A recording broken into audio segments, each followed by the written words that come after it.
Morning, everyone. Meeting will come to order. Clerk will note the roll. There is a quorum. Members, we have the minutes of the last meeting on March 8th before us. Representative Carlson moves approval of the minutes. Any corrections, additions, or changes to the minutes? Seeing none, all in favor of approving the minutes, say aye. Aye. Aye. Opposed? Motion prevails. The minutes are approved. Okay, members, just in terms of the agenda today, I'm going to take Representative Albright's bill, House File 1366, since he's here and not on the committee, and I understand has other bills also. Then we'll go to the Met Council presentation, and then later on we will finish up with the two bills of Representative Cornish's. House File 140, that is tentatively on the agenda, we do not have a fiscal note on yet. And it hasn't been referred to us yet anyway. It was a possible night meeting this evening, but I'm not anticipating that we're going to be doing that now. So that is our agenda for the day. And seeing no questions, Representative Albright, welcome back to the Committee on Ways and Means. Thank you, Mr. Chair. Representative Albright moves House File 13. Oh, excuse me, I will move. Did I say Representative Albright? The chair will move that House File 1366 be referred to the General Register. Representative Albright. Thank you, Mr. Chair and members. This is the biennial dollar bill relevant to work comp.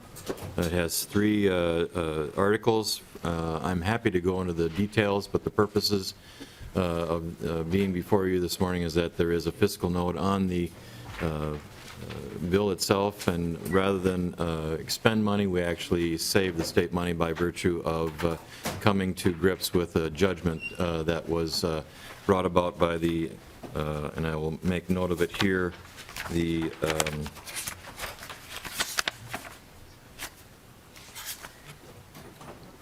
Ekdahl-Hartwig decision, which requires us to remediate some of the claims that have been in the past.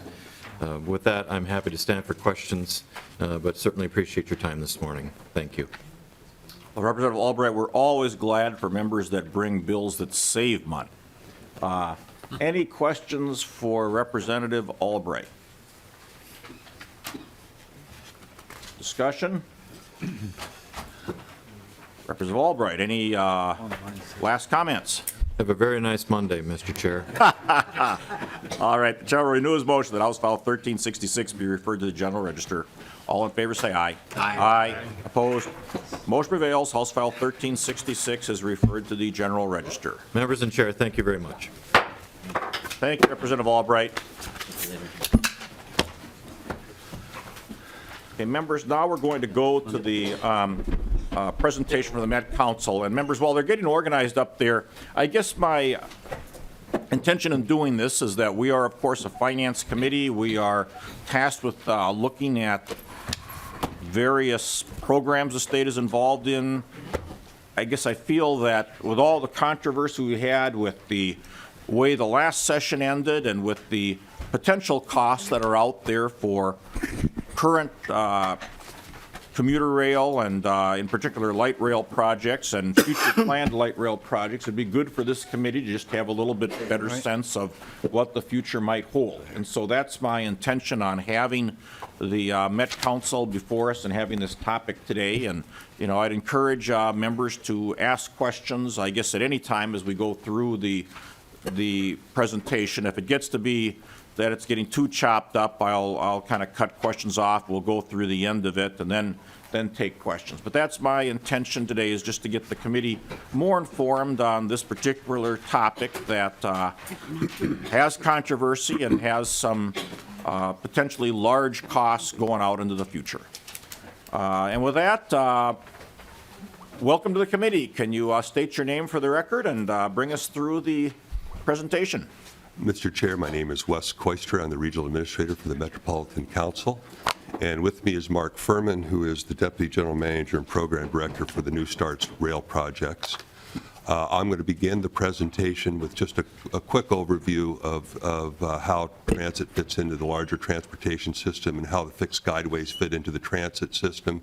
I'll apologize in advance for some of your members who are also on the Transportation Finance Committee who have heard some of these remarks, and I'll try to get through the introductory comments as quickly as possible so you can get to the meat of what you've asked for.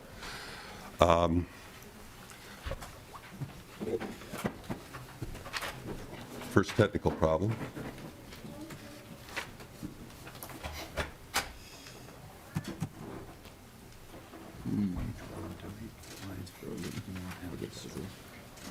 I have a frozen presentation, sir. Well, they've got the handouts, so just use it. Yeah, we do have the paper handout if you want to Okay. just walk through it. Sure, Mr. Chair, I'll do that. Okay. The first slide is titled Metropolitan Council Role in Transportation, and it identifies three fundamental roles for the Metropolitan Council and the regional transportation for the Twin Cities. Now, I guess we're working. First of all, we serve as the Metropolitan Planning Organization, or the MPO, for the Twin Cities Metropolitan Region. This is a federal designation that is applied to the Metropolitan Council, and as such, we do long-term transportation planning that covers, by statute, at least 20 years, but we line it up with our regional development guide, which goes till 2040. This transportation policy plan covers roads, transit, bike, ped, buses, and fixed guideways. We work closely with MnDOT because it does include roads in the Twin Cities region. We also work closely with local governments, counties, cities, and citizens in the development of this plan. The other responsibility as the MPO is to manage the annual solicitation of federal transit money that is distributed throughout the region for roads and transit, road development and transit purposes. The second responsibility in transportation is transitway finance and construction.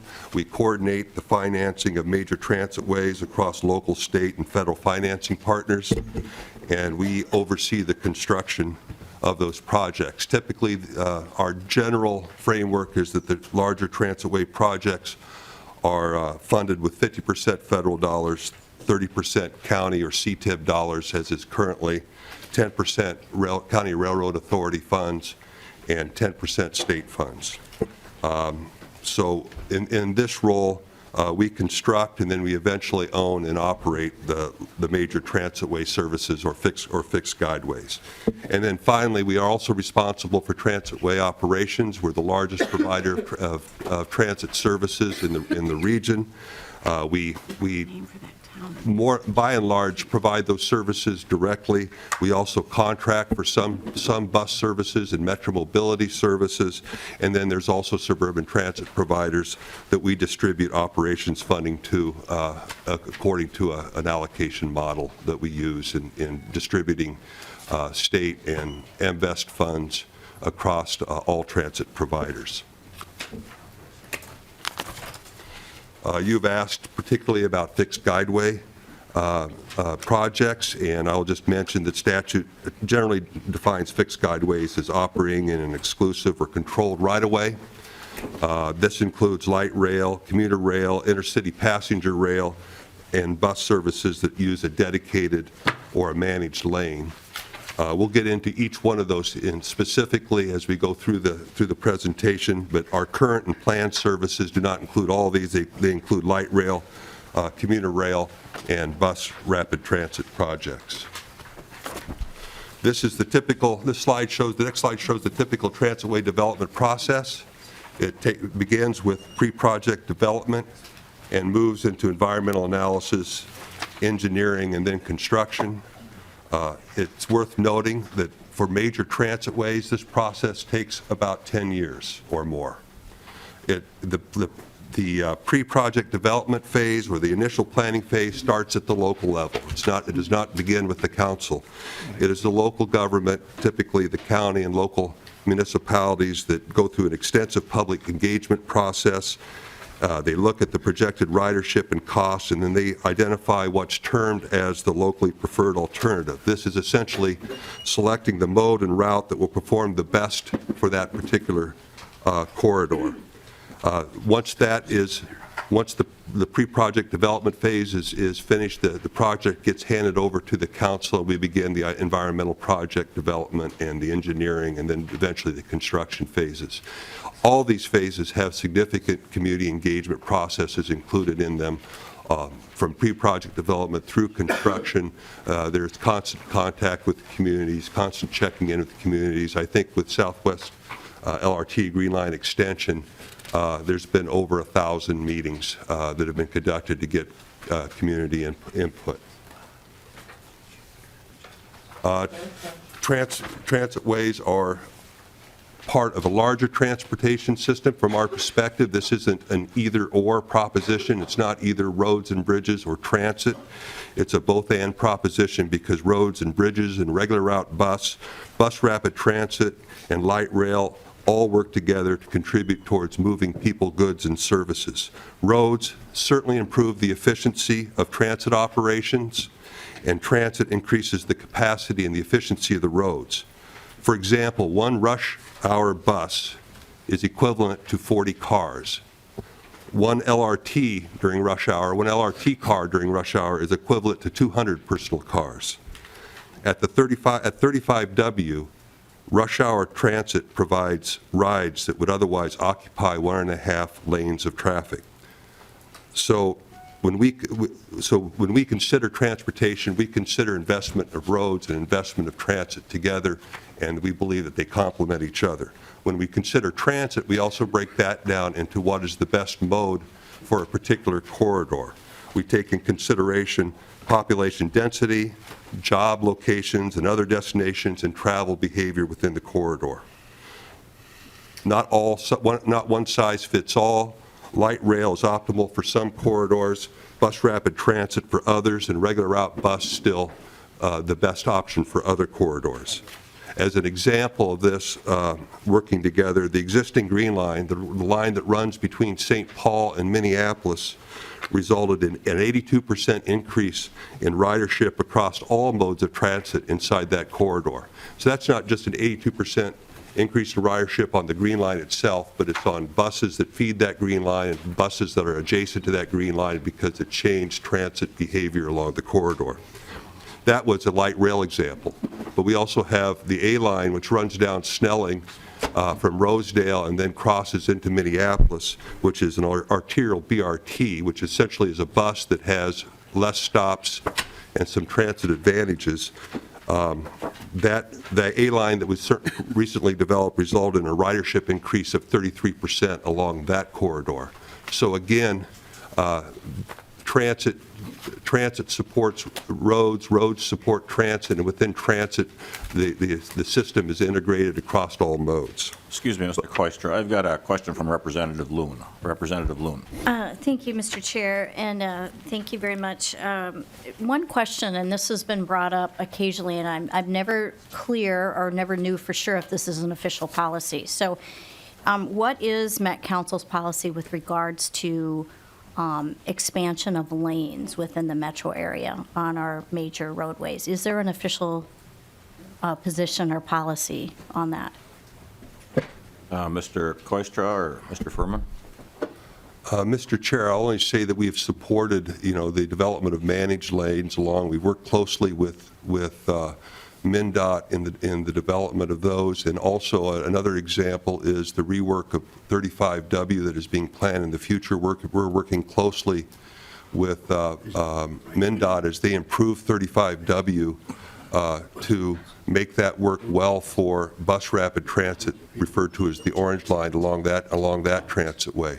So I don't know that I can repeat a specific policy. I'll certainly check the transportation policy plan, see if there's a specific reference to that and get back to you. But I know that we support both improvement of roads and improvement of transit together. Representative Loon. Well, thank you, and I would support improvement of both as well, but I guess, more pointedly, is there a policy against adding new lanes to some of our major arteries? Because my understanding of the 35W project is that there will be no additional lanes added as part of that. I know right now in my area, 169 is undergoing major improvement. The bridge over the creek area there is being replaced, and so 169 is shut down for a portion, but there's going to be no expansion of the roadway as part of that project. So that's long been a concern of mine, that as we work to expand our transit system, that it's coupled with a policy of no net lane increases, which I think is only half of the equation for some of the congestion problems we have in the metro area. Mr. Koistra. Mr. Chair and Representative, I'm not aware of any policy that is opposed to increased lane. I think the issue it has to do more with capacity and financing, but there's no policy that is opposed to doing that if the space and resources are available that I'm aware of. Thank you. Well, I'll just Representative Loon. in closing, Mr. Chair, and I'll look forward for the additional information from the Met Council on this, but I know when the 494 North project, adding a lane in the Plymouth area was undertaken, it was Met Council's plan then that it would be a managed lane and not a full lane.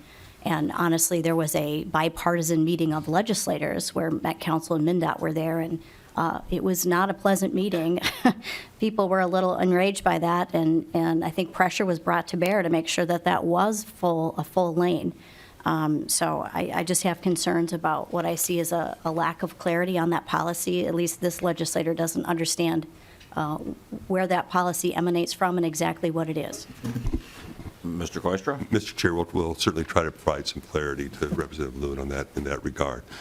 Okay. And I've got Representative Gunther and Hausman. Did you have something else to Representative Loon's question, Mr. Koistra? No. Okay, Representative Gunther. Thank you, Mr. Chairman.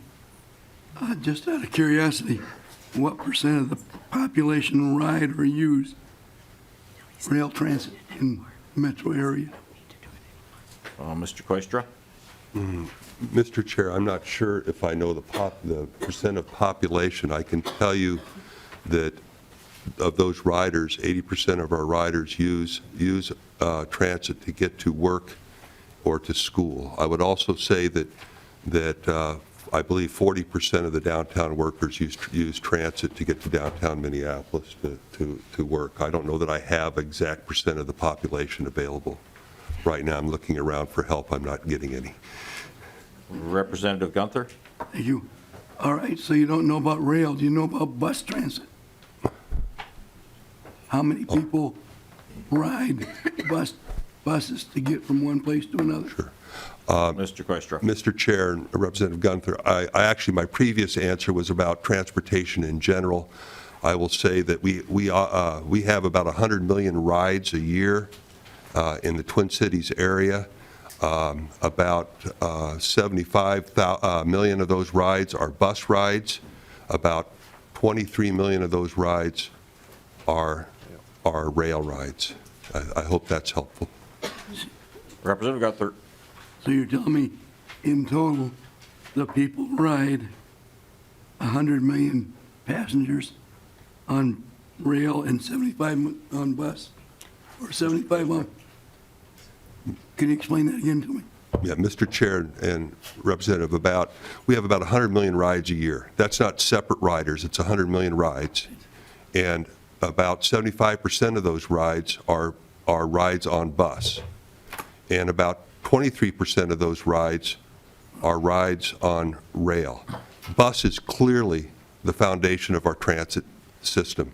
I think bus represents about 70% of the cost and 75 million rides, and then rail represents about 13% of the total operating costs and about 23% of the rides. Representative Gunther. One more question then. What is the total number of people use their personal vehicles to get from one place to another versus the transit? Mr. Koistra.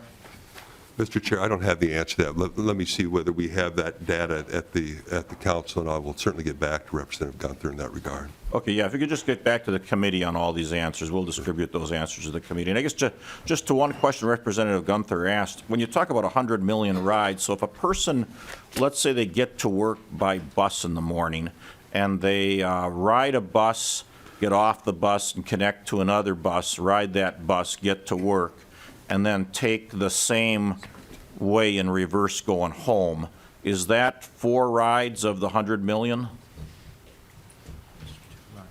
Mr. Chair, I think it's 2 rides. I believe that they're transferring, those are not considered one of the rides. But we Okay, do consider the ride to and the ride from as separate rides. Okay, so no matter how many transfers, it's one ride going into work and one ride going home? Mr. Chair, that's my understanding. Okay, I was just trying to be clear. Representative Hausman. I think Mr. Lamb disagreed with that, so I don't know if you want that answer now or later. But anyway, I wanted to get back to Representative Loon's question, because unless I'm misunderstanding, decisions, policy around expansion of the highway system in the metropolitan area would be driven by MnDOT. Isn't that correct? That you don't get involved in the discussion about lane expansions on our highway system in the metro area? Mr. Koistra. Mr. Chair, Representative Hausman, that's correct. Okay. And Mr. Chair, I'd like to correct myself. I did get a signal from that is 4 rides when there's a transfer. All right. Not okay. 2. I apologize for the misinformation. All right, thank you. I have Representative Vogel and Anderson. Representative Vogel. Thank you, Mr. Chair. To the testifier, when you're talking about the cost here, I'm wondering if you're also amortizing the capital cost in that, or is that just the operating cost? Mr. Koistra. Mr. Chair, in the figures that I gave you, that was the operating cost. Representative Vogel. Mr. Chair, okay, so do you have numbers that would take into account the capital cost amortization as well? Because my suspicion is that because there's a much higher capital cost for rail compared to buses, that if those 2 things are put into the equation, that it may be different than 13% for 23% of the riders? Mr. Koistra. Mr. Chair, Representative Vogel, we will be getting to information on the total cost of both capital and operating later in the presentation. I will say that the terms of the capital cost, when you look at rail, the lifespan of rail capital investments is much longer than bus. For example, rail cars typically have a 35-year lifespan. Some of the other infrastructure is 60-year infrastructure. I would also point out that when we do construct these projects, that for example, I believe Central Corridor had something in the neighborhood of $350 million of payroll in it. So there is some return to the state in terms of the project itself, in terms of how, in terms of taxes, and there's also a significant amount of economic development that occurs along the lines that also offset that. I'm not suggesting it's all but for. That's not my point, but all those things would need to be factored in, I think, if you were to try to amortize the capital cost with the operating costs. But we've had that request. We've been asked to keep it simple. We've heard the message. We're going to try to keep it simple when we respond to the request of the Transportation Committee. Okay, just one more, Mr. Chair. Representative Vogel. So then I can make the assumption that because you know that there's ongoing replacement costs and so forth, that you are building that into the operating cost as well then, so that the maintenance doesn't come in big chunks when all these rail cars have to be replaced at one time. Mr. Koistra. Mr. Chair and Representative Vogel, we have ongoing maintenance built into the operating costs on a smaller level, and then some of these larger replacement items, again, don't show up until 35 years out and 60 years out. But I think, I think that's a fair point to make, that just like with roads, just like with other transit services, that the infrastructure cost is part of the cost of providing the service. I'm just suggesting that it's not simply adding all those costs, because there's offsets to those costs. Representative Anderson. Thank you, Mr. Chair. And Representative Hausman, I just want to clarify something, though. When it came to the lane expansion, at least for 494 running through the Plymouth area, the Met Council was very involved in that process. And so to Representative Loon's question, I do think it would be helpful for us to know what is your written policy when it comes to lane expansions in the metro area, because had not Met Council been involved, we probably could have gotten that project done a heck of a lot sooner than it was. But beside from that, on the 25% rail that you have, can you tell me how many of those rides are for work and how many are for special events, going to Twins games, things of that nature? Can you give me the difference between that? Mr. Furman. Mr. Chair and Representative Anderson, what we see is about 70% of all those rides are for to and from work. Another 10+% are for school trips. And the last 15 to 20% are more discretionary trips other than school and work. Okay. All right, Mr. Koistra, please proceed. Mr. Chair, the next slide is a discussion of the growing demand and expectations for transit services. In our forecast for this region, for the metropolitan region, we're expecting 800,000 more people and 500,000 more jobs by 2040. That's like bringing the entire state of North Dakota population and jobs into the 7-county metro area, to give you an idea of the growth of that. Certainly demand will be driven by this, increases in demand will be driven by this population change, but it's also being driven by changes in driving preferences and travel preferences and behavior. Ridership growth already exceeds population growth. By 2040, we're expecting ridership to grow by about 85 million rides, or 85%. There's some fairly clear reasons for this. 50% of the millennials see transit as a quality of life issue, and they factor that into where they live. Over the past 30 years, the percent of 20 to 24-year-olds without driver's licenses has nearly tripled. Attitudes are changing about driving and travel behavior. Today's young workers would rather be gripping their phone than the steering wheels, and they want to be connected, and they want to multitask, and those are not very good things to do while driving. In addition, people of color will be growing as a percent of the total population of the region, expected to grow from 24% to 41% by 2040, and currently people of color use transit at twice the rate of others. And then finally, the aging population will increase from 1 in 9 people, and that's defined as 65 and older. It will be defined as will be increased from 1 in 9 people to 1 in 5 people, and our experience is the aging population is more transit dependent than others. Also want to as a context, to talk a little bit about how transit investment supports and attracts development. We've seen nearly $6.8 billion of investment along our transit ways.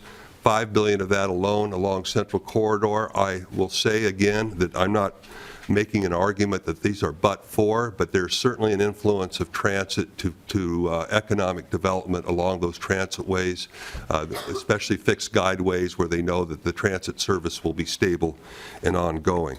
Improved transit makes our region more competitive in attracting workers, jobs, and business. Workers want to use transit to get to work. It's also better for employers. The Twin Cities region is the Midwest Regional Economic Center. It's the economic center for some of the Iowa, the Dakotas, Wisconsin, and all of Minnesota. So we compete with other regional and global economic centers, and our competitors are investing heavily in mass transit. That includes Seattle, Phoenix, Salt Lake City, Denver, Houston, Dallas, Cleveland, and San Diego, who all have significant revenues dedicated towards the build-out of their transit system.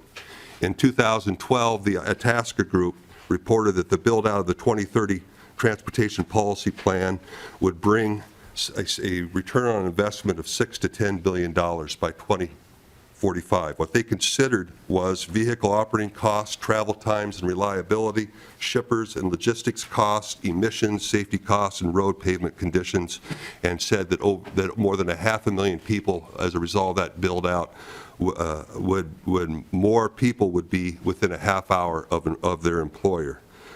So the development of transit and the transit infrastructure, along with the entire transportation infrastructure, certainly has the significant support from the business community. Getting to your specific question about fixed guideways and transit lines, we have currently this slide shows you the guideways that we're currently operating. Mr. Furman will be getting into specifics about each one of those. It also provides the guideways that we are under development, and that the current operating guidelines are Blue Line, that extends from Mall of America to downtown Minneapolis, the Green Line, which is between St. Paul and Minneapolis, Red Line, which starts at Apple Valley and goes down Cedar, and then North Star Commuter Rail starting at Big Lake and ending at downtown Minneapolis. And then in the development phase, we have the Green Line extension, which is also referred to as Southwest LRT, which goes from the downtown Minneapolis to Eden Prairie. The Blue Line extension, which begins in downtown Minneapolis and extends into Maple Grove. Orange Line originally coming down Burnsville, down 35W. I mentioned this before, into downtown Minneapolis, and eventually there's plans to extend this into Lakeville. And then the Gold Line, which begins in Woodbury and ends in downtown St. Paul. And then there are others that are under consideration or in that phase of being discussed at the local levels, including Red Rock, Riverview, and Rush Line, which are in the eastern part of the Twin Cities region. This map shows you the location of these lines. I won't walk you through that. You can see it there. It also includes some the arterial BRTs, which I mentioned earlier, the one going down Snelling. Arterial BRTs are not considered fixed guideways, so I would like to just make that clarification, but the rest of these on here are fixed guideways under the statutory definition of fixed guideways. Mr. Koistra, can I ask you, are there other, you mentioned the three that are under local consideration, Red Rock, Riverview, and Rush Line. Are there some others that are, under future consideration for the Met Council? Because I guess I thought I had heard of a number of, I want to say 16 different lines sort of in the ultimate build-out that were talked about. So are there some others that aren't on here that are sort of like future Met Council projects? Mr. Chair, I think you're referring to bus rapid transit lines, and the primary fixed guideways, bus rapid transit, are shown here, but we're also in the planning stage of other arterial BRT lines. I think there's another 10 or 11 of those under planning right now, and those are not considered fixed guideways because they use current roads. They just have certain transit advantages, less stops, major traffic areas that provide a little faster ride than current regular route bus does at the point. So those are not fixed guideways under this definition or in this request. So if I look at the next page, which I know you're going to get into, are those the little blue lines that I see that are arterial BRT that are on the map? Mr. Chair, that's correct. It's the light blue lines. Okay, all right. Well, Representative Vogel. Thank you, Mr. Chair. I noticed that there's nothing extended into Scott and Carver. Is that because they didn't join CTIB? Mr. Questra. Mr. Chair, Representative Vogel, no, that the membership of CTIB had nothing to do with it has more to do with population density and transit demand. So there's not major transit ways. Certainly there is a river that also creates certain challenges for the development of fixed guideways in that area, but I think it's more driven by population density than anything else. Representative Vogel. Thank you, Mr. Chair. Well, I'm looking at the 169 corridor coming down to Shakopee and recognizing that there's a fairly good population center there, and especially with the Prior Lake area, and I was just curious if it had something to do with CTIB, which is now becoming maybe a thing of the past, or if there just doesn't seem to be the importance of extending it there. Mr. Chair, this is an example of where these are showing the primary fixed guideways, and then that with the arterial BRTs. But there's express bus service going throughout Scott County, and that's not shown on this particular map because we were focusing on the fixed guideways. There's extensive service throughout the region that's not shown on this map because it's more regular route bus, express routes, and urban core routes. Okay, I have Representative Fabian and Representative Hornstein. Representative Fabian. Thank you, Mr. Chair. Mr. Koistra, the build-out of the light rail, what's, by my calculations, we're looking at roughly $130 million per mile to build them out for the construction. Is that correct? Mr. Furman? Mr. Chair, Representative, are you looking at the green line extension and blue line extensions? I am, the Green Line in particular, yeah. I've done the math on it according to what's in the media, the 1.9 billion and the number of miles, but I just want confirmation that this FIAD teacher knows how to do a little bit of math. Mr. Chair, Berman. Representative, yes, that is the calculation. I would say as we look at our peer LRT systems around the country, that is certainly in the mid-range of the cost per mile for light rail build-out. Thank you. And then just an FYI, Mr. Chair, Representative Fabian. for the committee and members and so forth, I had a conversation with our MnDOT, one of our MnDOT managers in northwest Minnesota, Region 2, which is a 10-county area from North Dakota and Manitoba borders and south and east, covering 10 different counties, very, very large area, square miles wise.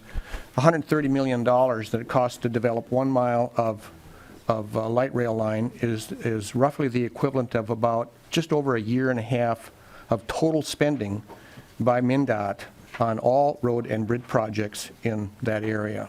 So the costs are enormous in this stuff relative to what's going on in rural Minnesota. Thank you. Representative Hornstein. Well, just a couple of points. Mr. Koister had made my initial point, which was to reassure Representative Vogel that there is, I hope, even more expansive transit service in Scott County. I know that they have Minnesota Valley Transit has the Route 495, which connects the mall to Shakopee, and that's a very successful, what we call suburb-to-suburb system, so that there is transit service there, and I hope it will grow and expand. But to Representative Fabian's point, we have a completely different system for funding roads and bridges and public transit, and I think that needs to be underscored. 50% of these guideways are federally funded, and it looks like an increasing share of that is going to be funded in the metro area. So I think it's important that we fund road and bridge projects more extensively, but I think there's confusion. I think some people still feel the gas tax is used for transit, and it's not. That's constitutionally dedicated to roads and bridges, so I wanted to make sure the committee was clear on that.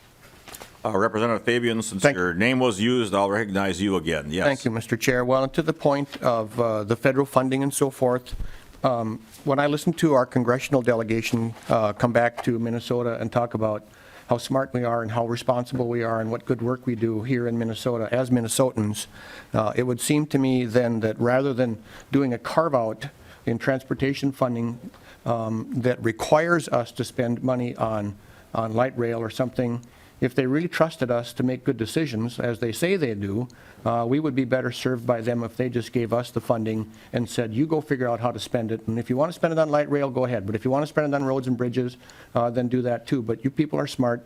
You know how to do things for Minnesotans. And they would actually be doing us a greater service if they wouldn't earmark this stuff. Thank you. Mr. Koistra. Should we get back to the map you've got up there in the presentation? Unless you want to respond to something, that's fine. Mr. Chair, Or Mr. and Berman. Representative Fabian, just on that point in terms of the federal dollars, I certainly want to make the committee aware that those federal dollars have different funding streams as defined in federal law. And so these monies that have been used in the past for the blue line, the green line, as well as the North Star commuter rail line, all the fundings from the federal government from those are not tapping any federal gas tax money that could otherwise be used for road improvements in Minnesota. And to that point, Mr. Chair, I was not suggesting that. Thank you. Okay, Mr. Koistra or Mr. Fabian? Or Perman? You're close. Sorry. Mr. Chair, I'm going to hand it over to Mr. Furman right now. Mr. Chair, I'm on Berman. this side of the table and certainly be happy to respond to Representative Fabian questions on the second part of our presentation. And I'll take us there to just walk us through those existing lines and then talk about the future lines that some of you are beginning to ask about. The Metro Blue Line opened in 2004 and has seen over 120 million rides since then. Last year, we experienced 10.3 million rides. Our total project cost when we delivered over a decade ago was $715 million. And the operating cost, all the operating cost data that I'll share today is 2015. That's all audited. We're in the final weeks of the 2016 audited, but since it hasn't been signed off by the state auditor, we'll use the 2015. $30.6 million on the annual operating cost, a fare box recovery of essentially 1/3, and an operating subsidy per passenger of $1.87. The Green Line has been open now a little over 2 years, coming up on its 3rd-year anniversary, and tremendously successful, has far exceeded the ridership forecast that FTA had approved. We expected that we would see about 27,000 rides per weekday when we opened a couple years ago, and we quickly exceeded that. We had a 2030 ridership forecast for the Green Line of 41,000. And what we averaged this last year, 2016, was about 40,000 in 2016 versus that forecast in 2030. We set an all-time record for the Green Line with 12.7 million rides last year. Project cost was $957 million, half federal, half a combination of local funding. For construction of that project, we tracked the number of construction workers, and what we saw was 5,500 construction workers deployed on the job from 2010 when we started till 2014 when we opened. We also, in our peak construction year of 2012, plotted the home county residents of all those construction workers, and we saw that 61 Minnesota counties had a resident Central Corridor Green Line construction worker. So there are definitely benefits beyond Hennepin or Ramsey County or far beyond the 7-county metro. We had an operating cost in 2015 of $31.9 million, a fare box recovery of about 38+%, and a subsidy per passenger for Green Line of $1.49. Okay, I've got Representative Anderson and Detmer. Representative Anderson. Thank you, Mr. Chair. On this, the Red Line Bus Rapid Transit, do they have a local share that they have to pay for this? Mr. Chair, Berman. Representative Anderson, on the next slide, I assume you're looking at? Yeah, I'm just jumping ahead, yep. Mr. Chair and Representative, yes, there were Dakota County Regional Railroad Authority monies as part of that for the transit component. I don't have what that number was, but they were a funding participant. Representative Anderson. And Mr. Chair, do the arterial lines have a local share that they pay? Mr. Furman. Mr. Chair, Representative Anderson, using the A line as an example, what we have is primarily Metro Council funds as well as some federal funds to execute those projects. But I will say that Snelling Avenue is a state trunk highway, so we work very closely with MnDOT for some improvements, such as the replacement of the Snelling Avenue Bridge over I-94, that they programmed in concert with the project, the A-line arterial bus project a year and a half ago. Representative Anderson. And Mr. Chair, but why would those routes that are the arterial routes, why would they not have a local share when everybody else that has a bus route going through has a local share? Mr. Furman. Mr. Chair and Representative Anderson, for these arterial BRT lines, as with an express line or a local bus line, we don't look to the local municipality for funding assistance.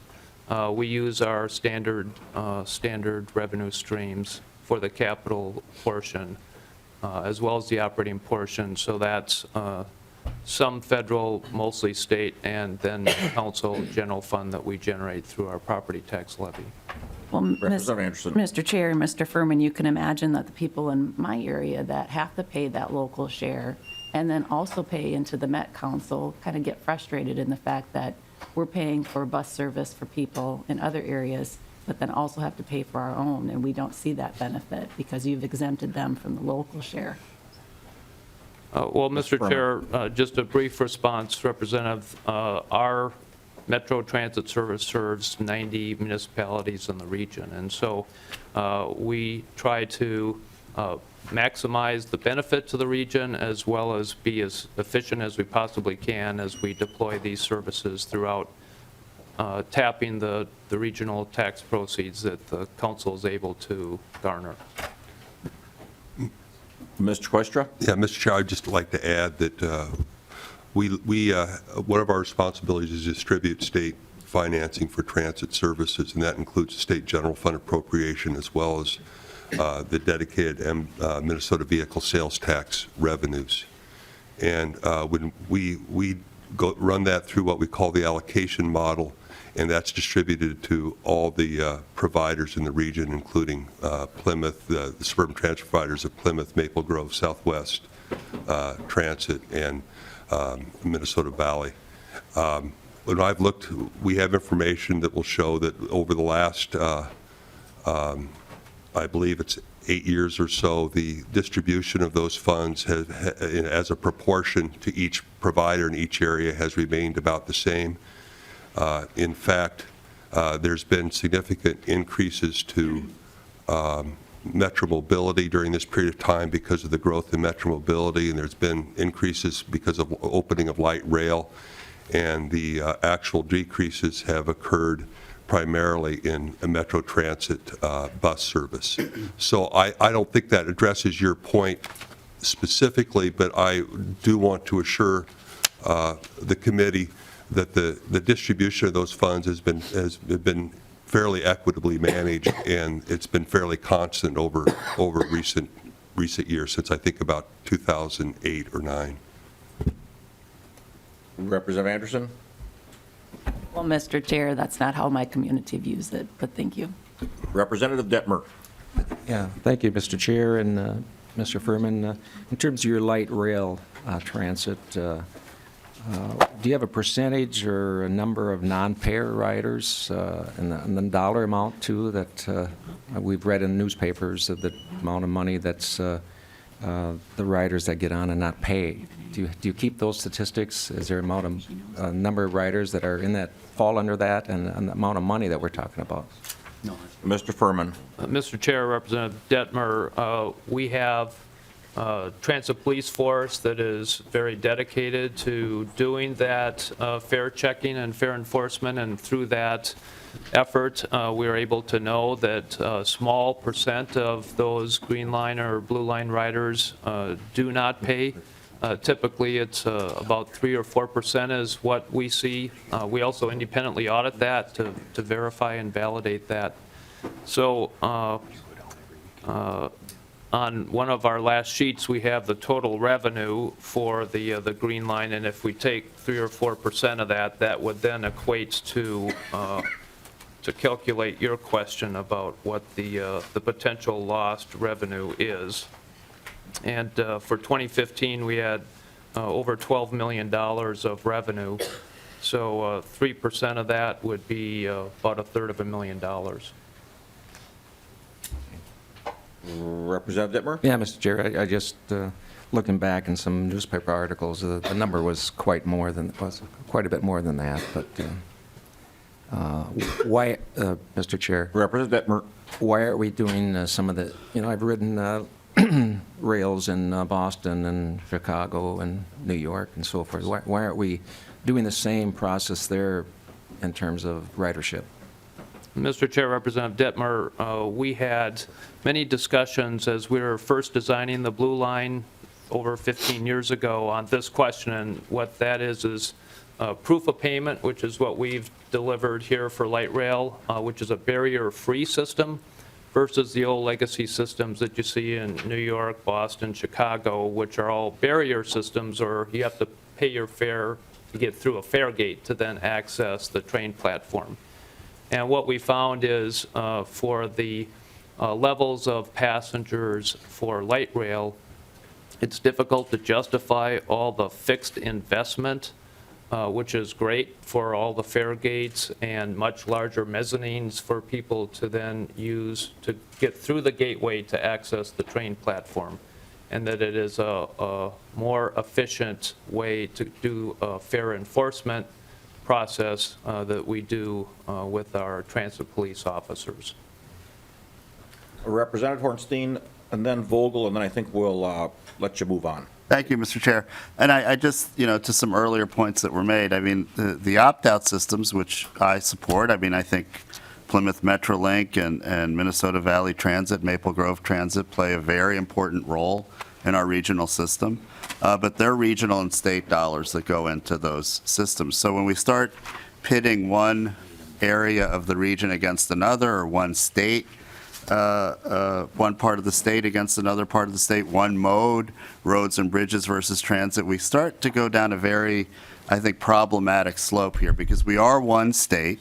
My taxpayers are funding roads in greater Minnesota through the formula. We have a formula in terms of regional dollars and regional modes. And so if we start saying, well, we just want to protect our own, and I think we get into a very problematic area, because as Hennepin County, we're subsidizing a lot of transportation throughout the state. But that's helpful because we are one state. And so when we get into these discussions about one area versus another, I think it pits people against each other, and that's not helpful if we're going to move forward. And I wanted to underscore one other thing that Mr. Koister, I don't think it was very clear in your slide, but we have a return on investment of $3 for every dollar we put into these fixed guideway services. So when you look at what we're paying, you also have to triple that. And that's not just theoretical. That's actually what the data is showing. So I just wanted to make sure, Mr. Chair, that we knew that as well. Representative Vogel. Thank you, Mr. Chair, and to the testifier. I'm just questioning a little bit the number of trips per day. I just quickly did. There's 1,440 minutes in a day, and these things run every 10 minutes, so therefore I divided that by 5 because they're going both ways, coming up with 288 trips a day with that train going 24 hours a day. And if indeed that's true, and I won't ask you for the answer right now, but if indeed it's true that there's 288 trips a day with that train, which I'd be interested how many there are, that comes out to 139 riders in every train all day long. So I'd just like to, maybe get a little more documentation on the trips per day to make sure that we're looking at the right numbers, because that could influence the fare box recovery as well as the subsidy for passenger miles. So not an answer right now necessarily, but maybe if I could just get a little more information, Mr. Chair. Okay. Mr. Chair, Representative Mr. Vogel, Furman. I can give you a quick response, and we can move through the remainder of the presentation. The Green Line, Blue Line operate about 210 to 220 train trips per day. We don't operate as frequently once we get later than about 8 o'clock in the evening, and then, for example, the Green Line from 1 a.m. to 4 a.m. operates a single train per hour. So what we see is, just like on the highways, those trains are very full during the peak periods, certainly not as full later in the evening or pre-rush hour in the early morning hours. Well, but Mr. Furman, I mean, if you do the math, it seems like, so if there were, if you look at the Green Line, if there were 12.7 million rides in 2016, and let's say you divide that by 365 days a year and 210 trains a day, there should be 166 people on each of those trains, is that right?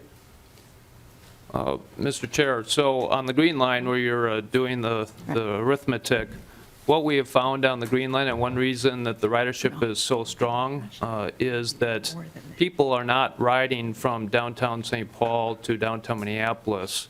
In fact, we see that as a minority of the ridership. What we're seeing is a lot of ons and offs, so you may not see 139 or 160 people on the train at any given moment, but we will experience people getting on and off and essentially selling that same seat multiple times in that one train trip from St. Paul to Minneapolis. Okay. All right, please proceed.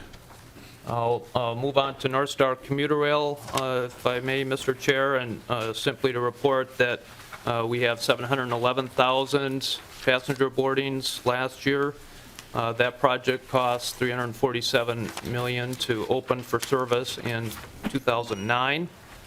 Our annual operating is $14.5 million, fare box recovery of 17%, and a cost, or I should say subsidy per passenger of $16.50. We operate this line in partnership with BNSF, whose tracks we are operating on.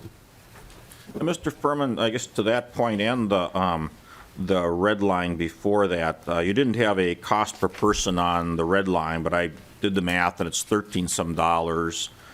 Is it just sort of inherent that sort of more commuter type transit like North Star or the Red Line Bus Rapid Transit are just more money per trip because there are relatively fewer people on them than one of these sort of more inner core trains? Or why is the subsidy so much more for either the North Star or the Red Line?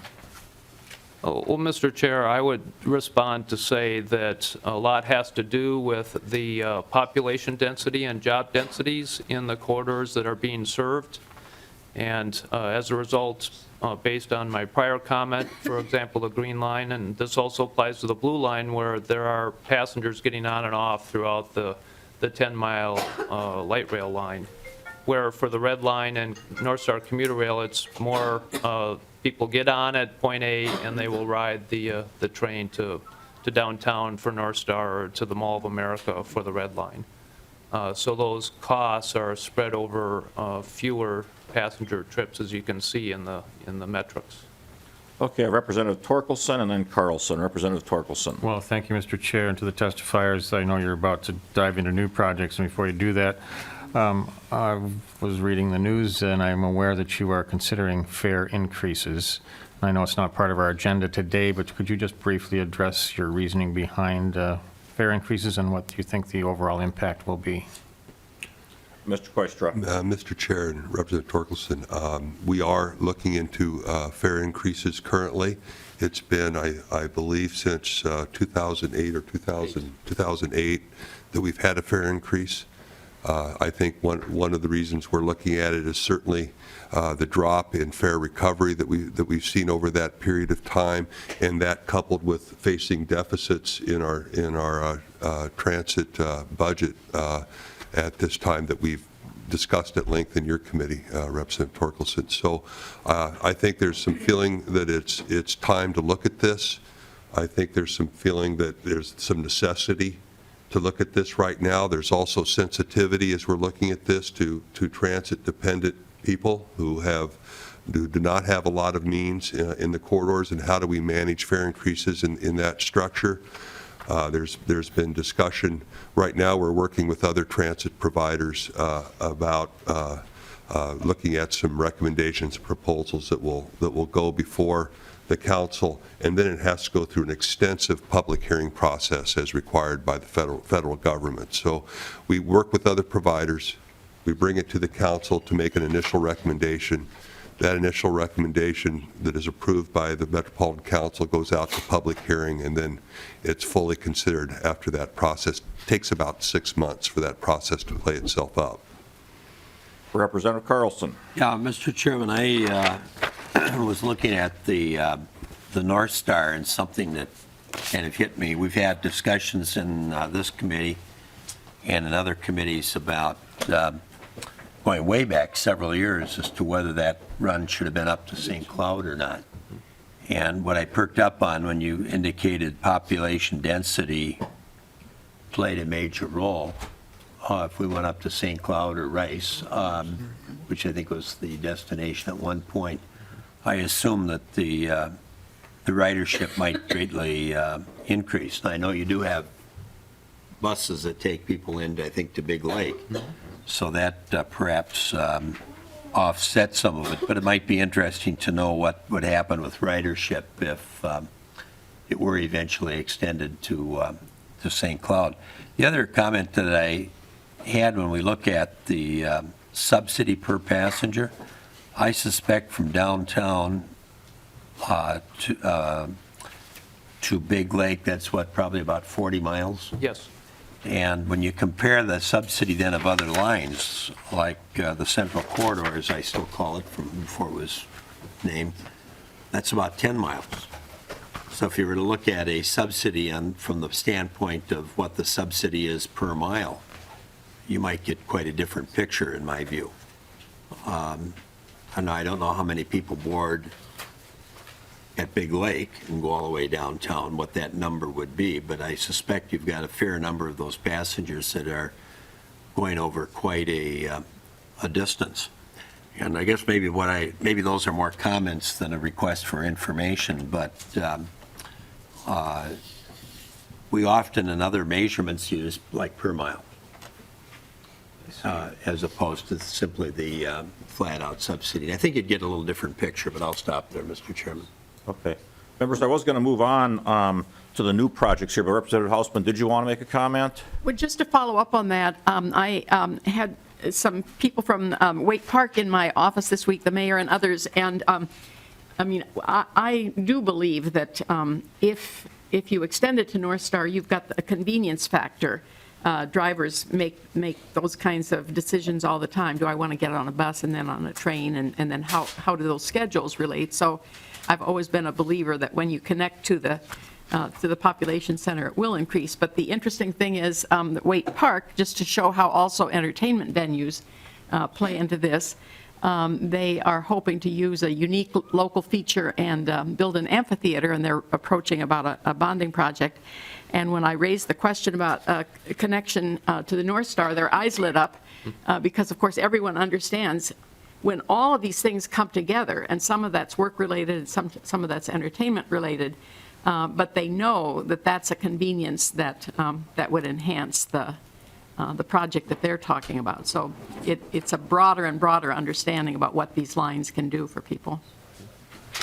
Okay, Representative Carlson. Yeah, Mr. Chairman, I had in my notes here one thing that I forgot to ask about or mention, and it also deals with North Star, but when it first started, I got some feedback from people that parking was a problem, depending if, and that was in part due to if you worked non-traditional hours, there were limits on how long you could leave your car parked. And then there were some questions about connectors, like the one I heard the most about was parking in the Fridley area, and because I'm northwest suburban, and then also bus connections to get to other locations, kind of suburb to suburb versus going downtown. And has any of that been resolved? Mr. Furman. Mr. Chair, Representative Carlson, on the first point on parking restrictions, we did respond to that early on. Yes, some people are working odd hours, third shift per se, who might take a train into the city in the afternoon and then back home in the morning. And so what we did is we did not want our North Star Park and Rides to serve as a satellite parking lot for Minneapolis Airport. And so we need to turn those spots over each day, so we simply put the restriction in there for essentially you can park here 24 hours. But you can't park here for the week to go to Bermuda for spring vacation. And Representative Mr. Carlson. Chairman, I'm glad to hear that there's been an accommodation. I did in one of our earlier committees raise that question, and nobody ever got back to me as to whether you changed those early policies, so apparently you have. Yeah. Thank you. Okay, I'm going to recognize Representative Gunther, and then we've got to move on to the rest of it. Representative Gunther. Thank you, Mr. Chairman. There was a promise when we started building the LRT that there'd be economic development along the route. And the discussion was it was woefully less than they thought it would be. And I look at the North Star, have we had economic development along any of these routes as promised? Mr. Furman. Mr. Chair, Representative Gunther, the $6.8 billion worth of economic development in the station areas that Mr. Koistra mentioned, those were related to the 2 existing light rail lines, and already we're seeing that kind of catalyzed development for the 2 expanded light rail lines. In response to North Star, I don't have the dollar value for that, but from observation, we can report that there is development near the stations, and that pretty much runs up and down the line from Fridley near Minneapolis to Big Lake, including Ramsey, the downtown core project in Ramsey, Anoka Station, Elk River Station's seen a number of apartment developments around the station. Thank you. All right, let's move on to the current projects. Throw us up again. Yes, Mr. Chair, we will do that, and what we want to do is feature 4 projects to walk you through quickly that are the most advanced in the project development and engineering phases, and you can see those 4 on the map here. Green line extension, blue line extension, the orange line BRT to the south on 35W, and then the gold line BRT on essentially the I-94 east corridor.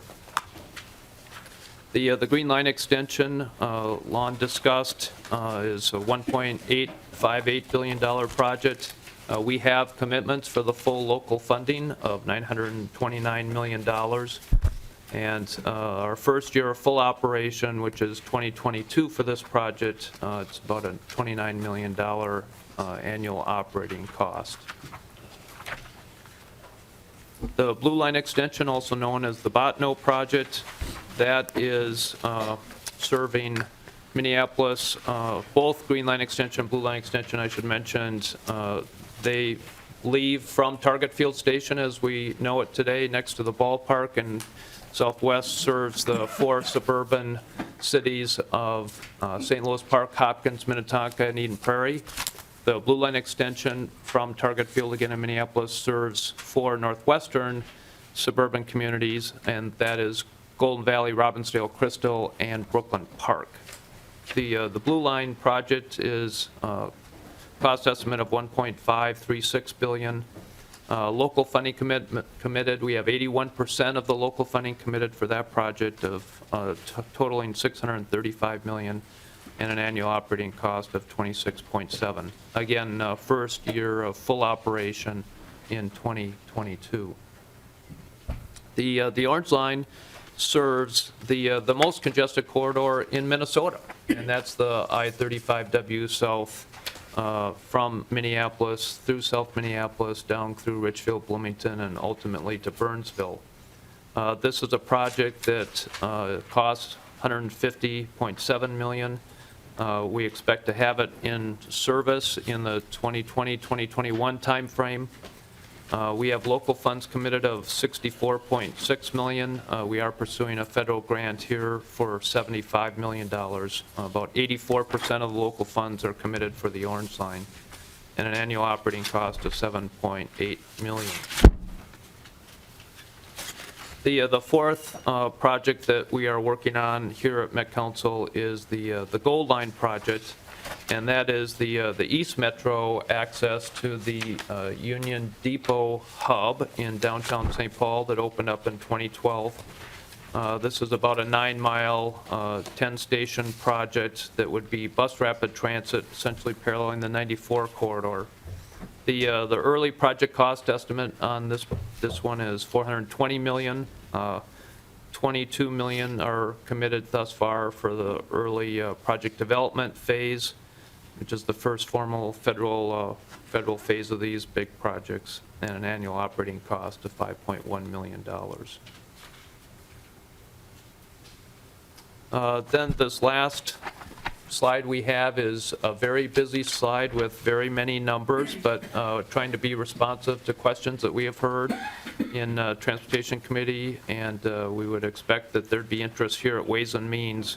So we've taken all the projects that Mr. Koister and I have touched on here today in our Fixed Guideway Transit Ways program and provided to you either historical for those lines in service, Blue Line, North Star, Red Line, Green Line, and then our forecasted operating capital and operating costs for these 4 future projects that I've just recapped quickly. Mr. Chair, Mr. Koister, and I'd certainly be happy to respond to any further questions the committee may have.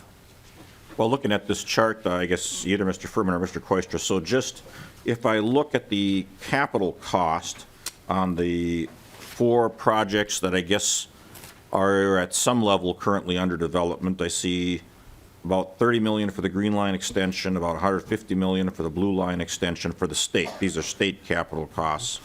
15 million for the Orange Line and 42 million for the Gold Line. Has any of that been appropriated from the state so far? Mr. Chair, I can respond to that by each project. Green Line extension, the full amount has been previously appropriated by the state in 2009, 2012, and 2013 different appropriation actions. The Blue Line extension, 1 million has been appropriated from state funds. The Orange Line, 3 million has been appropriated, and Gold Line, no state funds have been appropriated as of this date. So when I look at the Green Line, you know, I see the percentage of state funding there is obviously a lot less than the others because, I guess, of the fact that the action the governor took after we failed to appropriate money for this at the end of last session. So basically that $30 million is, well, all the state money, state capital money that's going to go into that, and the rest of the money that you were looking for from the state is now in the local column. Is that correct? Correct. Okay. And then if I look at the operating costs, once it's up and running, you know, you've got an estimated 10 million for the state, for the Green Line, 8.5 million for the Blue Line, and so forth. And that's the 50% share, or roughly 50% share that exists under current law. Is that correct? Also correct, Mr. Chair. Okay. And these are projects that I guess are to some extent underneath some development by the Met Council. Now, there's no money that's been appropriated for the Gold Line, but when it's under development, it's under development because I guess the Met Council or perhaps some other local government is spending money on it. Is that right? Mr. Chair, that's correct. Combination Met Council, county monies, or County Transit Improvement Board monies. Okay. And can you talk a little bit about some of these other potential lines you talked about earlier, Red Rock, Riverview, Rush Line? Am I to assume that if those go forward, we would have some sort of federal, state, and local share with those as well? That's a fair assumption, Mr. Chair. Our operating practice for capital cost, capital investment on these projects has been roughly 50% federal, 30% Counties Transit Improvement Board, 10% state, and then 10% the local host county. Now, as the committee knows, that may be adjusted depending on the outcome of the CTIP discussions. Okay. And do you have any sense at all of rough estimates of the capital costs or operating costs for those other three potential lines that are potentially next up after these? Mr. Chair, those counties who are sponsoring, the lead sponsoring entity for those, have been working and developing those early estimates. It's so early in the process, really less than 1% of the design and engineering is complete. I don't have those with me. If the committee would like those, we can provide those, but those are very early cost estimates for the Riverview, Red Rock, and Rush lines. When would you expect that we would see some sort of request for state monies for those lines? Well, Mr. Chair, that's going to be dependent upon those host counties as they go through their alternatives analysis and public engagement process, where ultimately the consensus emerges for where the transitway should be and what mode it should be, rail mode, bus rapid transit mode. And only once those local decisions are made can they really put a finer pencil to what the cost estimate will be. To your question on when, I know there's active meetings that have occurred here just in the last couple of months on Riverview, but they believe they need more time to look at the data, look at the numbers, so it'd be into the late summer or fall before they would determine what that project is going to look like. Mr. Questra.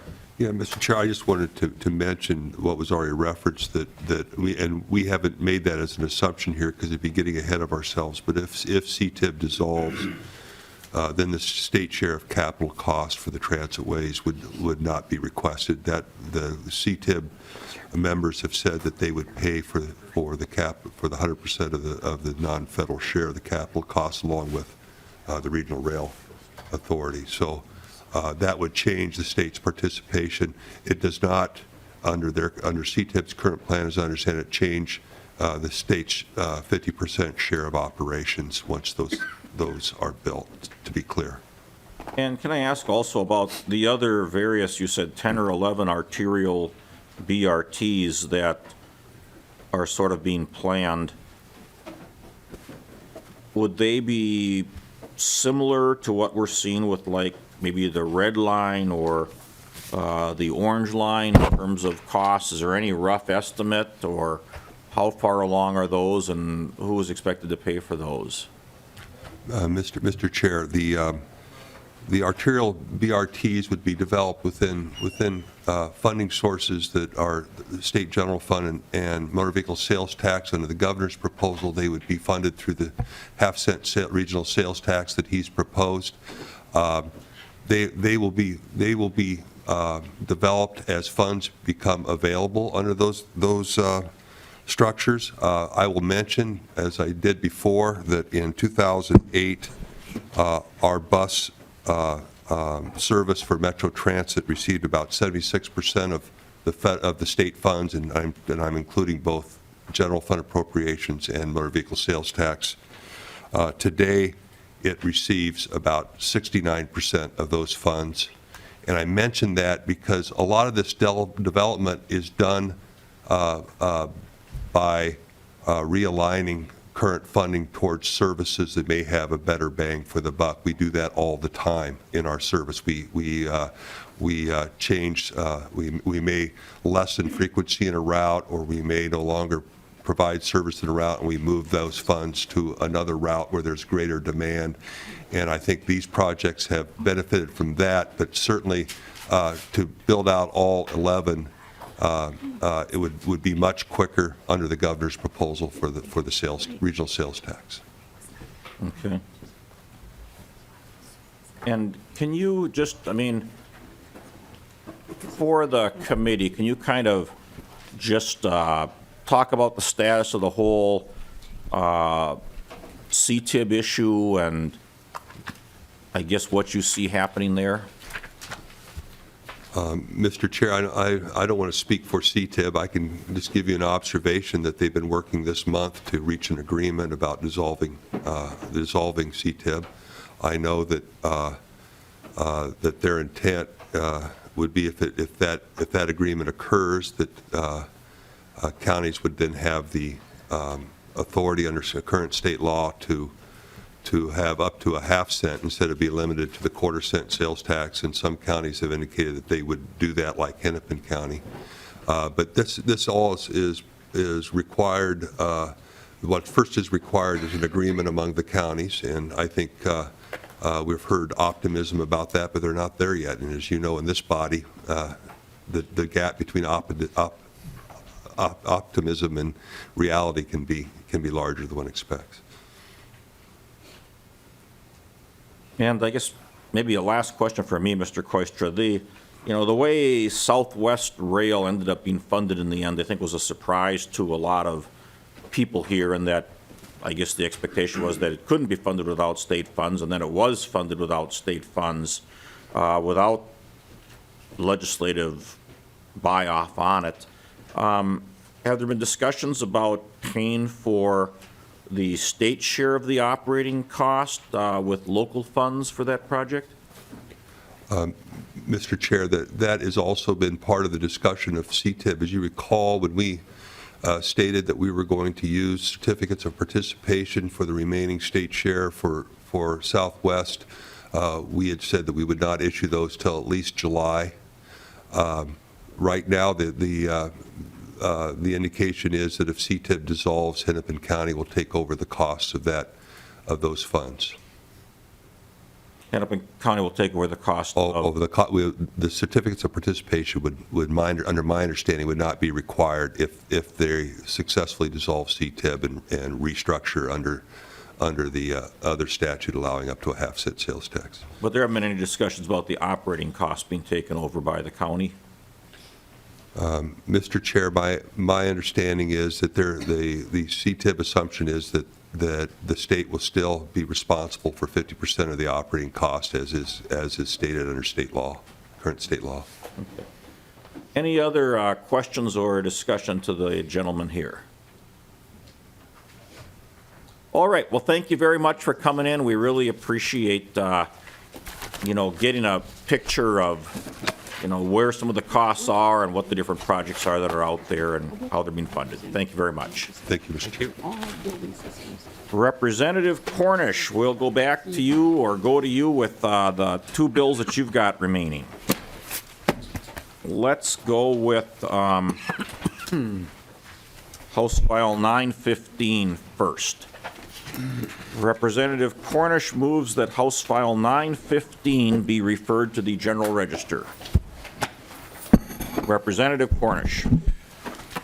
Mr. Chair and members, House File 915 is a deficiency bill, we call it, and for the corrections, Department of Corrections, and it provides $9.2 million in fiscal year 2017 to DOC to fund a deficiency in the current budget. And with me here is...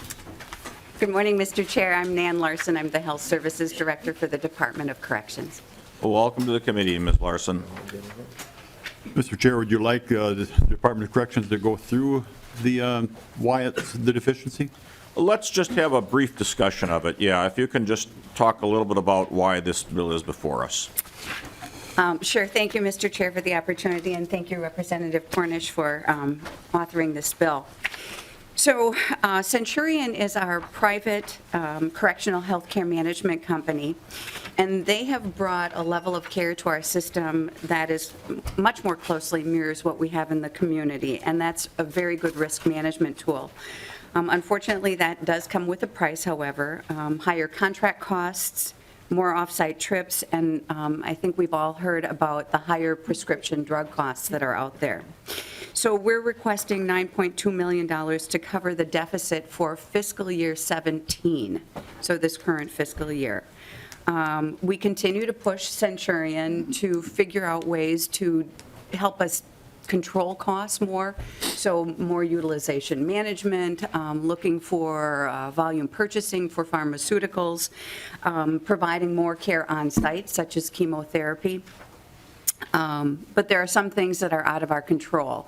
So we've all heard about the high healthcare, or the high price of pharmaceuticals. We have a population that has engaged in high-risk behaviors, and therefore we have a high number of offenders who are hepatitis C positive. I believe in your packets is a backgrounder that we have provided to you. If you look on the back of that, there's drivers of our healthcare costs.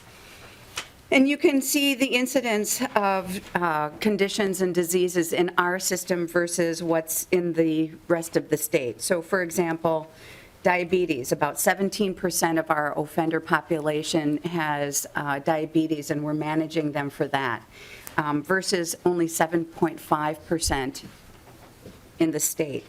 I mentioned hepatitis C. 10 to 12% of our population is hepatitis C positive, versus only 4 cases of acute hepatitis per 10,000. So we have costs that you're not going to see in the regular community. Some of you may remember the Minnesota Comprehensive Health Association, or MCHA, which was the state's high-risk insurance pool. It went away after the Affordable Care Act was passed. Our population is like MCHA. We have lots of high-risk behaviors. We don't get to choose who comes to see us. We have to take whoever judges sentence to us. So because of that, we have higher costs, I think, than what we anticipated. That's a very brief picture of what we're facing, and I'm happy to answer any questions. guess, Ms. Larson, do you see the rate of increase in these costs going down in the future? I mean, is it sort of a case where we've got this deficiency because there was a bubble of, the new drug that's come out to treat hepatitis C, for example? I mean, do you see these costs being the same 4 years from now, or what do you think? Mr. Chair, I anticipate that there will always be an increase in our healthcare contract, just because healthcare inflation rates continue to rise as well. Certainly, certainly the introduction of the new hepatitis C medications and the high cost of those probably exacerbated the problem already. But there is a lot of competition now within those hepatitis C drugs, so we probably aren't going to see as much of an increase. For example, when Harvoni was initially introduced to the market, it was about $80,000 per course of treatment. That has come down now to just over $40,000. So, and that's because of competition. So it'll probably still see some increase, but probably not as significant. So if I look at the front page of the handout you passed out, and I look at the risk share, I noticed that it really jumps up a lot from 2016 to 17, from 18 million to 26, 27 million. I mean, what mostly composed that one big one-year increase? Mr. Chair, that's a really good question. That risk share is a pot of money that we pay all of our off-site claims. So when you go to see your provider, you generate a claim, and that's what that pot of money is for. So it's for all of our inpatient hospital stays that aren't covered by Medicaid. If you remember back in the 2013 session, the legislature approved an initiative to allow offenders to be enrolled into Medicaid for inpatient hospital stays. But not all of our offenders are either, one, eligible for Medicaid, or number two, they don't want to sign their Medicaid application, so we can't enroll them without that. And that's about 12% of our inpatient hospital stays. So it's inpatient, outpatient hospital costs, it's all of our pharmaceuticals, it's specialty care. So dialysis, for example, comes out of that. Anything that would generate a claim comes out of that. And as I said earlier, those pharmaceutical costs and our off-site care has really jumped. But what happened that 1 year that it went up, $8 or $9 million? Is that the introduction of the hepatitis C drug, or what is that? Mr. Chair, that's correct. That has a lot to do with and not just hepatitis C. It's HIV pharmaceuticals. It's the other biologics. You'll see them advertised on TV. So, for example, Humira, Enbrel, all of those biologics are part of it. We have one offender who is on a medication that if we were to purchase just through our contractor Diamond, it would be about $325,000 annually. He's with us for about 10 years. We did look for a different mechanism to purchase that, but still, it costs $270,000 just for that one offender's medications. We looked at the top 100 offenders from a cost perspective, both pharmaceutical and healthcare, and those top 100 offenders cost us almost $5 million in pharmaceuticals alone. If you add in the healthcare costs, it's about $5.5 million. Okay, well, Ms. Larson, I'm not sure if I'm still getting the answer on why it went up so much from the one year to the other, but I've got Representative Hausman and Baker. Representative Hausman. Thank you, Mr. Chair. I wonder if we could drive to Canada to buy our drugs. And I say that sort of tongue-in-cheek, except that your problem is because our nation has decided to deal with pharmaceuticals in the way we have, unlike virtually every other country. So you're kind of caught in a system not of your own making. Mr. Chair and Representative Hausman, actually somebody else suggested maybe we can drive to Canada. And who knows if that would help us. But you're right, we don't have a lot of control over the costs that we pay for pharmaceuticals. And we always are looking for ways to be smarter about how we purchase pharmaceuticals. 340B pricing, we purchase through MCAP when they have a better deal for us, so, yeah. Representative Baker. Thank you, Mr. Chair. You had a comment earlier that there's some folks at the prison that do not want to sign their MA application. Why is that? Mr. Chair and Representative Baker, it has, it could have everything to do with they're skeptical of what they're signing, but most often they think that, that they're getting back at us by not signing their application. So they're kind of sticking it to us. Yeah, I know. Representative Baker. Mr. Chair, so if they did sign it, would we get a lower price from the federal pharmaceutical for that drug at that point? And number two, wouldn't we be covered by half from the federal government? Mr. Chair and Representative Baker, we don't get our pharmaceuticals through the hospitals. The contract with Centurion has a subcontract with a company called Diamond Pharmacy, and Diamond purchases pharmaceuticals on behalf of over 500,000 correctional customers across the country. So they get a pretty good volume discount. We also purchase some of our medications through MCAP, which is the Minnesota Multi-State Contracting Alliance for Pharmacy, that's administered by our Department of Administration. And they purchase on behalf of about, 49 states across the country. So that's where we get our medications. If they were to sign the Medicaid application, you're correct, then we would get about 50% of federal financial participation for the inpatient hospital stays and whatever services are provided while they're inpatient. So you're correct. Representative Baker. Final question. And how do you deal with pain management in the correction facilities? I assume Schedule II drugs are not allowed for pain management, but I shouldn't assume that. Are opioids allowed and for pain management, or how do they deal with that? That'll be my final question. Thank you. Mr. Chair and Representative Baker, that's, we do prescribe narcotics in our system. We do prescribe Schedule IIs. We don't like to prescribe them a lot. About 90% of our population is either chemically dependent or abusive. And so obviously introducing opioids is probably not our best choice. So we also look to other medications such as Neurontin or gabapentin, used primarily, I think, it was used primarily for seizures, but now we use it for neuropathic pain and other kinds of pain. We also have what we call our pain clinics. So it's a combination of our mental health staff, our medical staff, and they try and work with the offender to use something outside of medications. We'll look to TENS units, depending on if it's back pain. We do some yoga as well, which might be helpful. But narcotics are certainly the last resort if we have to use them. Representative Carlson. I'll pass because I understand you want to take up this other bill yet. Yeah, okay.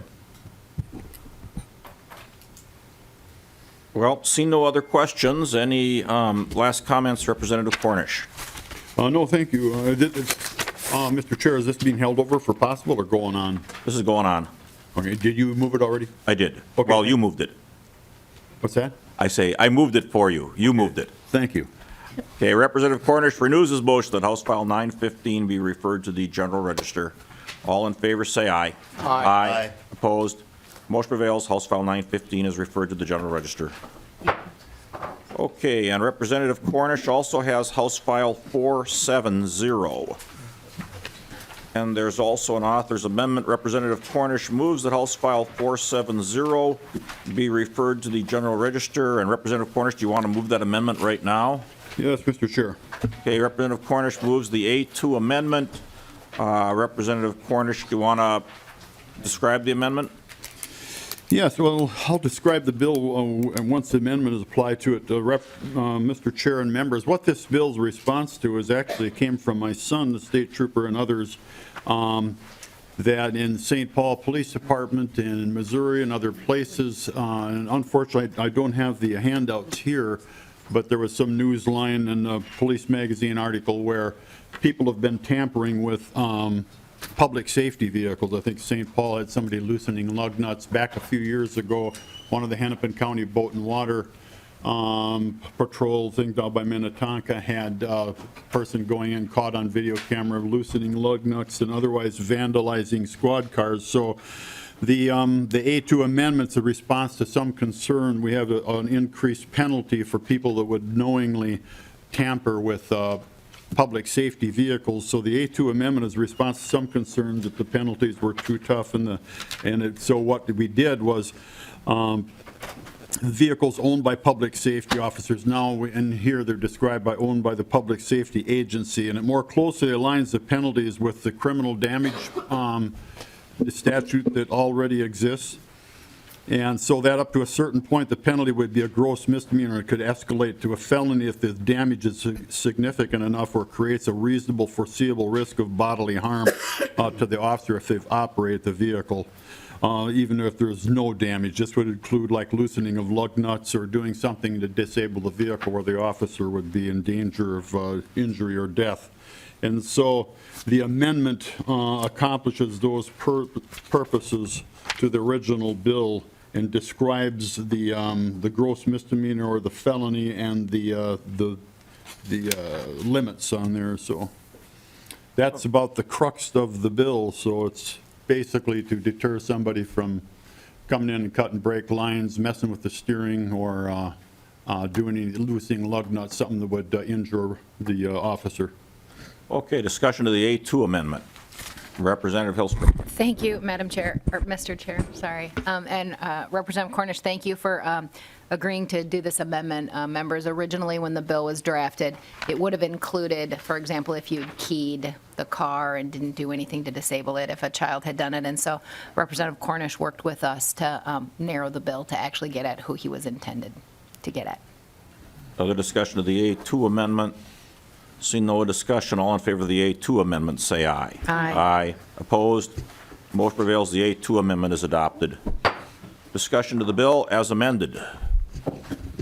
Representative Carlson. Just a very quick question. I'm assuming, as a former high school teacher, and I was fortunate never to have any damage done to a car of mine, but, high school kids, juveniles. So how does this play in there? Now, you described some pretty serious things that could conceivably happen with a public safety vehicle, but what if it's a juvenile that does some of that damage or does some minor, typically a teacher's car would be keying it or unplugging something in the engine or whatever. So what would be the difference between an adult and a juvenile that would be doing some foolish thing? Representative Cornish. Mr. Chair, members, Representative Carlson, I don't know if this bill makes any differentiation. I was looking back at the definitions on the back, and I suppose it would go back to how it's handled in criminal damage to property or something, and how it would affect a juvenile versus an adult. But nothing in this bill directly addresses that, and it includes only a public safety officer, and I think that's defined in here in the definitions in the back. It includes a peace officer as defined in 626, a peace officer's statute, and an individual employed by a full-time basis by a state or a fire department of a governmental subdivision of the state who is engaged in firefighting, emergency vehicle operation, and it goes on to list them, but it doesn't really answer your question about how it would Mr. affect. Chairman, I wasn't talking about, when I used the teachers as an example, just that's where teenagers gather around the school and it happens. So I didn't mean that would be included or excluded. I was just, if they did it to a public safety vehicle, how a juvenile would be treated versus an adult, but we can talk about that later. Sure. Thank you. Okay, other discussion? See no discussion. Representative Cornish renews his motion that House File 470 as amended be referred to the General Register. All in favor say aye. Aye. Aye. Opposed? Motion prevails. House File 470 as amended is referred to the General Register. Thank you, Mr. Chair, members. Representative Carlson. Are you about to adjourn? I am. Yeah, I have got a couple of quick questions. You and I talked last Thursday about when the budget resolution might come up, and at least Thursday, it sounded like it might be sooner rather than later, but is there any determination on when yet? There is not a determination on when yet, but I would expect that we will be taking up the budget targets certainly sometime in the next, roughly week and a half. Okay, so it'll be out. Sometime in the next couple of weeks. I was left with the impression Thursday it would be sooner, but it could be as much as a week and a half. So the other question I have, we've got a running tab. We just passed a bill with a cost of $9.2 million. We had the conformity tax bill, and without going through all of them, how are they going to be handled relative to the budget targets? For example, let's take the tax bill. When you set a target, whatever that might be for taxes, how do you calculate that into the budget resolution? Well, let's see, Representative Carlson, I think that in case of the tax bill we've already passed, that I believe was included in the effects of it were included in the February forecast. So yeah, that's correct. That's maybe not, but so let's take the 9.2. Yeah, so in that now. case, our target for taxes would be separate from that. For the $9.2 million, I believe that is a 2017 expenditure because it's a deficiency bill. And so that wouldn't be calculated, I guess, as part of the regular 18-19 target. I guess the answer to your question kind of depends on the bill, I guess, Representative Carlson. Well, what I was wondering about, But in other cases, I guess I would say, for example, the wetlands bill that we passed, that one I would say will probably ride along. Well, I'm trying to think. That one we may just include in the other bills category because we've already done it. We'll either include it in the other bills category. I think we had decided we're going to include that in the other bills category. If there was some other small bill that we took up, it could be included in the regular target. It could be included in the other bills. If we've already done it, I don't know that we've done anything else, Bill, financially, have we, Mr. Marks? Mr. Chair, no, nothing. The wetlands and public safety one, which is now signed in Chapter 7, and then this one would be the only two after the forecast. The forecast included the federal conformity tax bill, and it included the health insurance, the emergency payment bill. Those were both incorporated into the forecast, and since the budget resolution measures against the forecast, it won't include those two. Yeah, Mr. Chairman, I should have remembered the timing on the tax bill, but okay, but some of them may come under other bills, and others would perhaps be, as we move forward until a budget resolution is passed, could conceivably be included in their target, perhaps. You said it would be dealt with on a case-by-case basis. I guess I'd say it'll be dealt with on a case-by-case basis. For example, if we had a fiscal note on the education bill that was coming up, I think that was one that I was expecting would be part of the education target. I think the wetlands one that's already become law, that I believe we're going to just carry underneath the other bills category. Okay. Well, I was mainly interested how you were going to account for them. Yeah. And I don't know if that would make any difference. Maybe you'll have such a good budget resolution we won't need to have any amendments, but I suspect that that's probably not going to be the case. So at any rate, just wondered how we should play all those various numbers, but thank you. Sure. Representative Murphy. Thank you, Mr. Chair. And just to follow up on Representative Carlson's question, so you won't announce the budget targets today, is that correct? No, I won't be announcing the budget targets today. Thank you.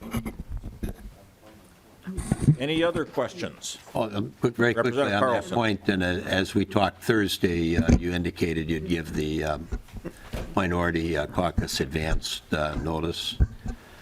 What kind of timeline would there be with that advance notice? You referenced that you would probably go public with it when you had a press conference, so and that would be the time when we would perhaps get it, but then how quickly would the committee meet after that? Well, Representative Carlson, I guess I don't know that I can tell you these. I guess firstly, in terms of when we have a press conference, we haven't decided on that. We haven't decided on the absolute final targets.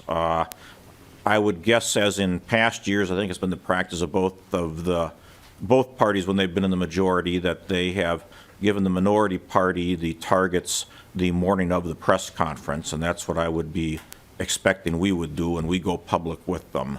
When we would actually bring the targets to Ways and Means, I guess I can't tell you how many days after we go public with them that would be, because frankly, it depends a little bit on when we go public with them, just in terms of the schedule and such.